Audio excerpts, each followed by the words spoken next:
I was actually in the shower and my intuition literally put the idea of the video in my head. Everything came to me while I was in the shower. So the people who know me personally know that I don't take short showers. So I definitely wanted to get this message across, and I really hope that it helps somebody, even if it's just one person. Before I start, I'm just gonna light some Palo Santo because it attracts good vibes, and I just wanna be able to speak and say the things that will resonate with somebody on this journey. So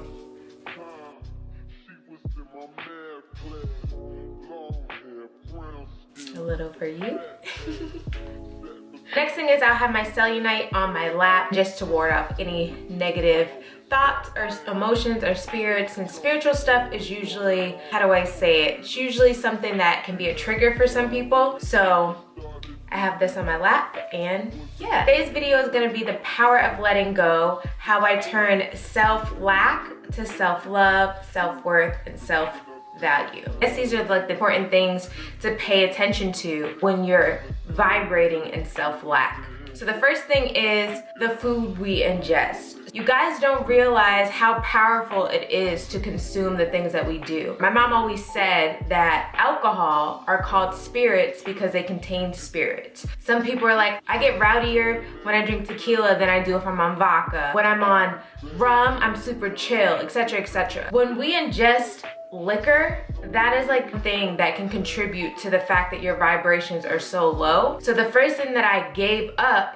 was alcohol, because I felt like on my spiritual journey there was no need that I would need any outside influences for me on this journey, if that makes sense. It's not good for your health, it's not good for your mental, and it's not good for heightening your own intuition or heightening yourself spiritually. It was one of those things I had to let go of. But food is much more important because our food also gives us our vibrations. I'm not one of those vegans that are like, oh my God, don't eat meat, oh my God, everybody go vegan. I'm not that person at all. However, you have to understand that everything holds energy. And when you consume something that has been slaughtered or murdered, that was literally in captivity, whatever the case may be, you're taking on some of those vibrations. How I stopped eating meat was very abrupt, and I know a lot of people won't be able to do that. I'll probably cover how I went vegan in another video, but transitioning yourself into a cleaner lifestyle, whether that be you only consume meat once a month, once a week versus every day, whatever the case may be, whatever works best for you. But for me, I believe that cutting out anything that is not alive definitely transforms your whole mental in general. Same goes with processed foods. So when we're eating these processed foods, there's no more life into those foods. They've been cooked down, there's been chemicals put on them, they're GMO, there's just so many things that contribute to the fact of, one, it's not good for you internally, for your organs or anything like that, which then translate to how you feel on a daily basis, which then translates to just how you view the world in general, because food, we need food to survive. But if you're constantly eating stuff with low vibrations, how do you expect to get to a higher vibration? Does that make sense? The next thing kind of coincides with the first thing, and that would be fasting.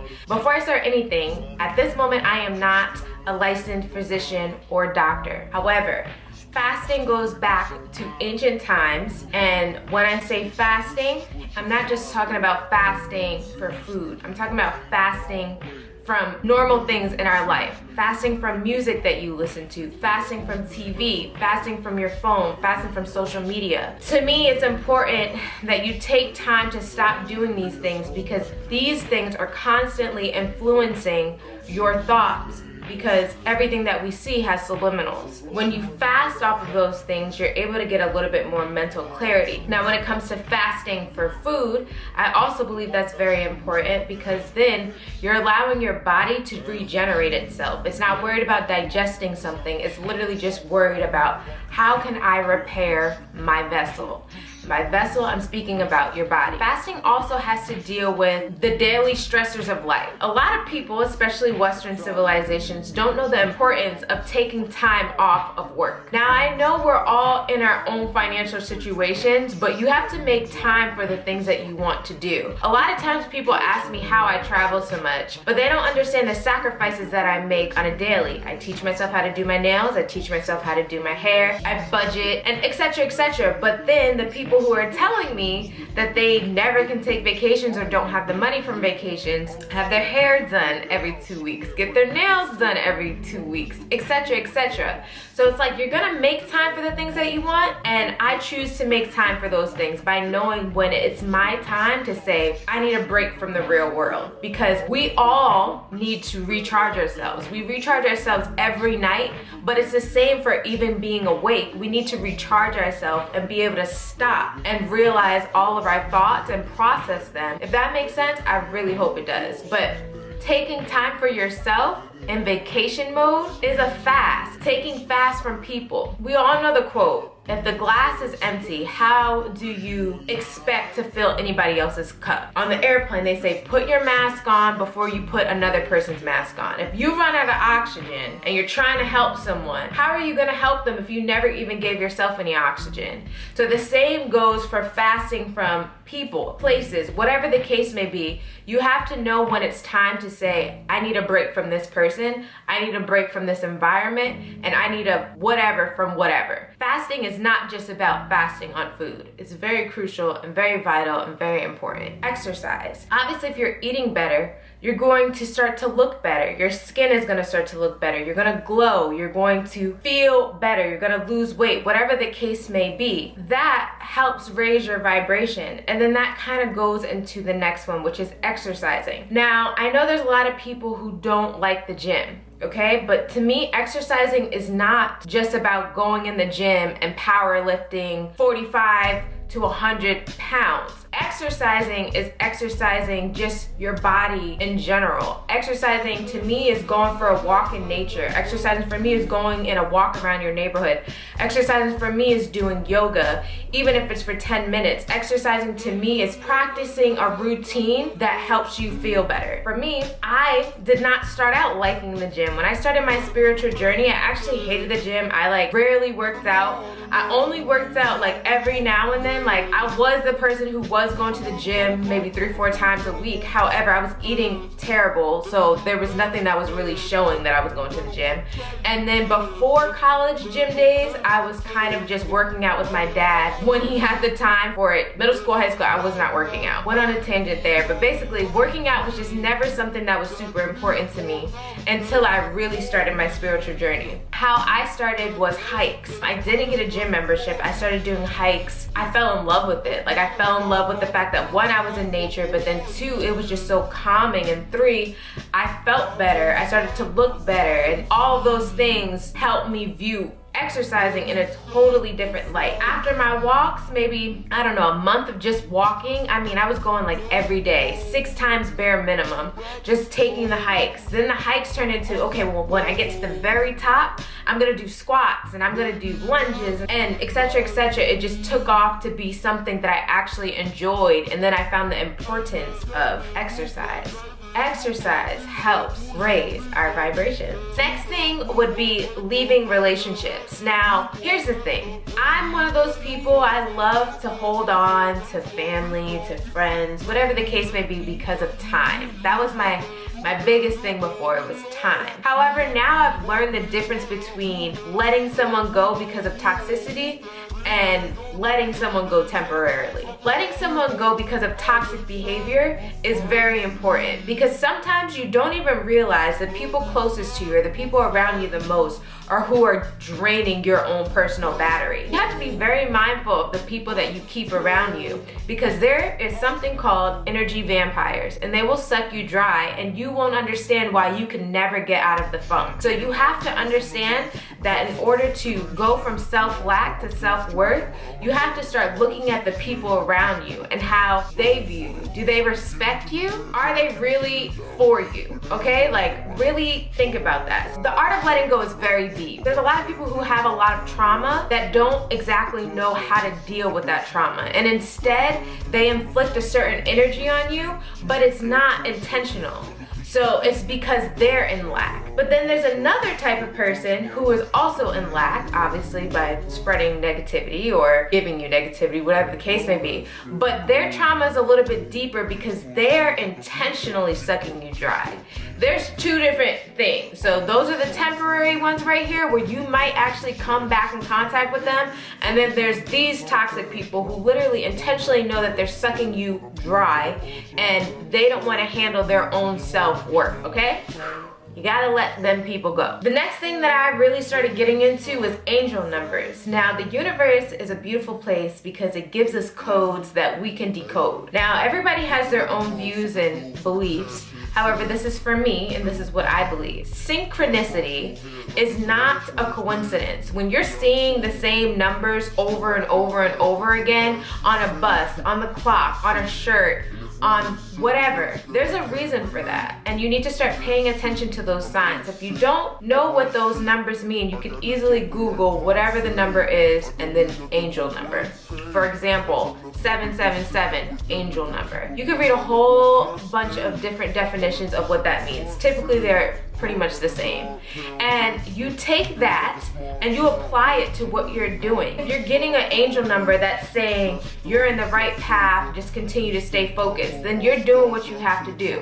If you get an angel number all the time and you look it up and it says you need to shift your perspective or shift your thinking, it could be something where you're just having pessimistic thoughts. So then you have to change the way that you're thinking, okay? Once you change the way that you're thinking, let me tell you, everything else falls in line. Our organs, our everything is listening to our thoughts. Next thing I'm gonna tie that into is your intuition. Your body is always hearing your thoughts, but your intuition is our voice to God. So when I was younger, my mom always said, your intuition is the one that does not give you an answer with a whole jambalaya behind it. Your intuition is direct. It's yes, no, black and white, no in between. You can start tapping into your intuition and really listening to that voice. When you have a question or whatever the case may be, you can ask your intuition because you're changing that lack of not knowing what direction you're supposed to go into trusting the universe.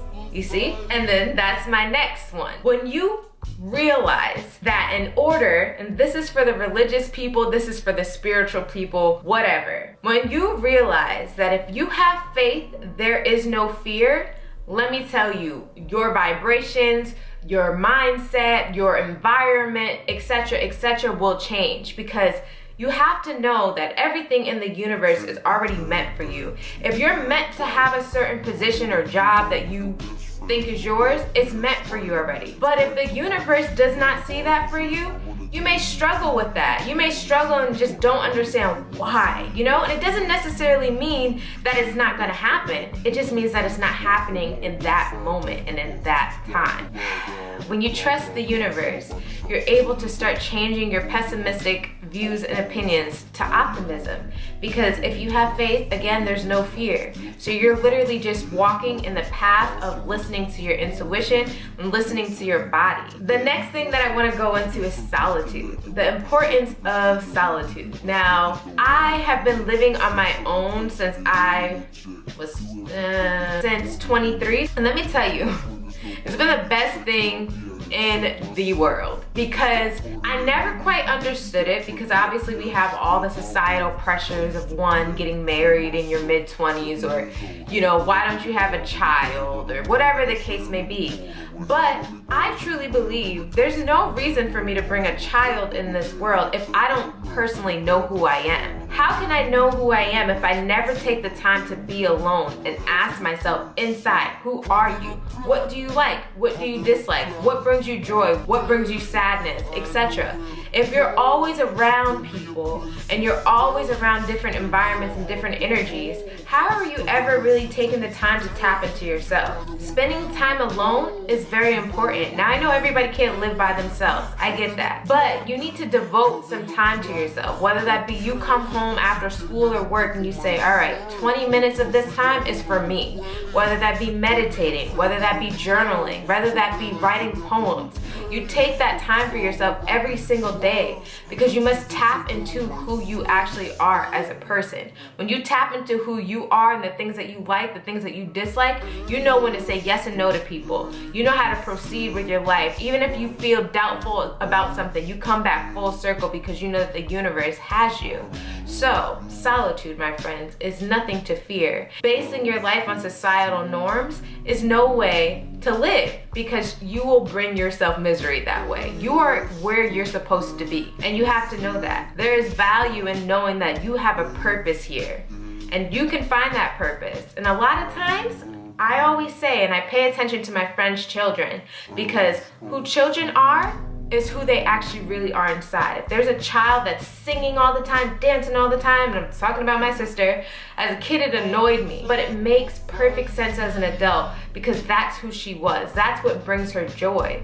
So tapping into your inner child, that's a real thing, because who you were as a child before the chaos of responsibility and the chaos of the real world and the chaos of all the corruption and negativity going on, before you got clouded and jaded, you were a child that was doing what they loved. So you need to tap into your inner child and find that passion in your solitude. That ties into the next thing, which is passion. I believe that we're supposed to follow our passion and not the art of money. And by the art of money, I mean because so much is dependent on money. The way people act with each other in society is dependent on how much money you have. The clothes that we wear, all of this is dependent on money. And maybe it's not necessarily an art, but to me it kind of is, because money changes so many people's perceptions and attitudes and whatever the case may be. And to me, the reason why I call it art is because there's variations of how people act when they have or don't have money. Basically, what I'm trying to say is when you tap into that inner child and you find your passion, you start finding value into why you're actually here. Again, since we all have a purpose, when you tap into the passion, everything else flows. You're not operating in lack at that point because you're doing things that you love. The things that you love will bring you joy naturally. It won't be a force and it won't be something that you're trying to figure out. Don't chase the money, because the money will come. You will always have if you truly believe that you have. You have to speak abundance in order to have growth, healing, and if financial freedom is something that you're looking for, even if that's just to make enough just to be comfortable. Whatever your own wishes are, we all have different wants and needs. But chase the passion, not the money. The money will follow you, okay? Those were like the main things that I worked on when I started my spiritual journey. Just really tapping into myself and really honing in on so many things. And honestly, once you change your way of thinking, everything else follows. You will know that you are worth it. You are special and you are loved. So don't let anybody take your energy. Don't let anybody tell you otherwise, because it all starts here. My mom used to say, no one can upset you but you. Don't allow other people to take your energy. You could walk away, or you could say no, or you could just let them go. I really hope this video helps somebody. Sometimes I have these like random rants and I just want to actually be able to start sharing them with you guys. If you're interested in having more spiritual talks like this, definitely leave a comment below. I just want to make sure that everybody feels like this is a comfortable space and that you guys are enjoying this video, because it's not just really for entertainment. This is literally my life and how I changed everything about it. I just want to share that and just continue to spread positivity so that other people can live such beautiful lives and also have the butterfly effect, and then be able to make somebody else feel better or help them get through whatever it is that they're going through. I just want all of us to live a healthier life and to be happy with this vessel, because energy doesn't die. This is just our temporary vessel. We're going somewhere else after this. But make your soul happy while you're on this realm.